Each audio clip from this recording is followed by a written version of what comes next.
Polda Sumatera Utara menetapkan status tersangka kepada nahkoda kapal yang tenggelam saat mengangkut lebih dari 80 pekerja migran ilegal. Tenggelamnya kapal tersebut mengakibatkan 2 PMI tewas dan belasan lainnya hilang. Nahkoda yang mengangkut kapal pekerja migran ilegal asal Indonesia berinisial HR ditetapkan menjadi tersangka dan ditahan di Mapolda Sumatera Utara setelah dinilai paling bertanggung jawab atas insiden tenggelamnya kapal hingga berujung tewasnya 2 orang. Selain nahkoda kapal, pihak kepolisian juga sudah menetapkan beberapa orang lain sebagai tersangka dan kini dalam perburuan tim gabungan Polda Sumatera Utara. Terdapat setidaknya 6 orang yang telah berstatus sebagai tersangka yang memiliki peran berbeda-beda.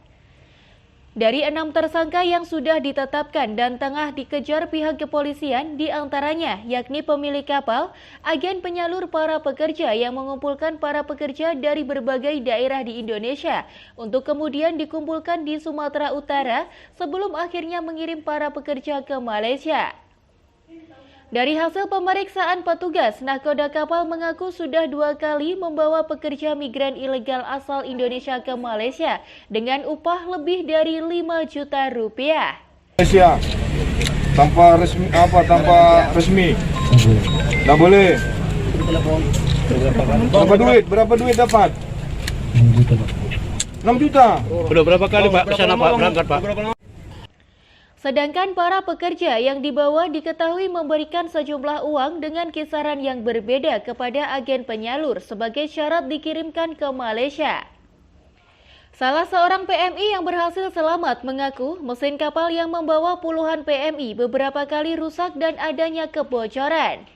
Kami duduk di depan, saya perempuan ada 3 orang NTT duduk di depan, sempat kita minta untuk pulang saja karena sudah bocor, tapi yang mandu itu dia bilang boleh dilanjutkan. Akhirnya sudah dipakai mesin itu kasih keluar air, lanjut lagi jalan. Setengah jam begitu rusak lagi. Itu selama perjalanan ada 6 kali bocor.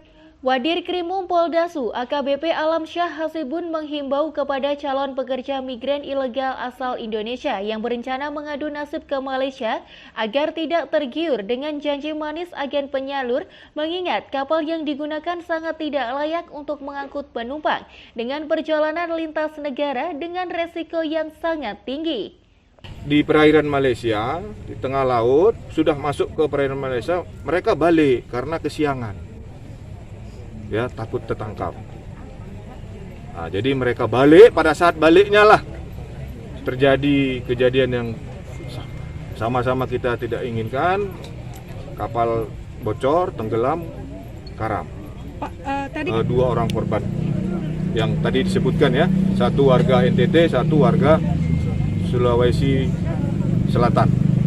Sebelumnya, kapal pengangkut lebih dari 80 migran ilegal asal Indonesia tenggelam di perairan Asahan hingga menyebabkan 2 orang meninggal dunia. Sedangkan puluhan lainnya berhasil selamat setelah diselamatkan perahu nelayan yang berada di sekitar lokasi tenggelamnya kapal. Kasus upaya penyelundupan pekerja migran ilegal asal Indonesia melalui Sumatera Utara sendiri belakangan kerap terjadi dan beberapa di antaranya berhasil digagalkan pihak kepolisian. Dari Asahan, Sumatera Utara, Tim Liputan Madu TV mewartakan.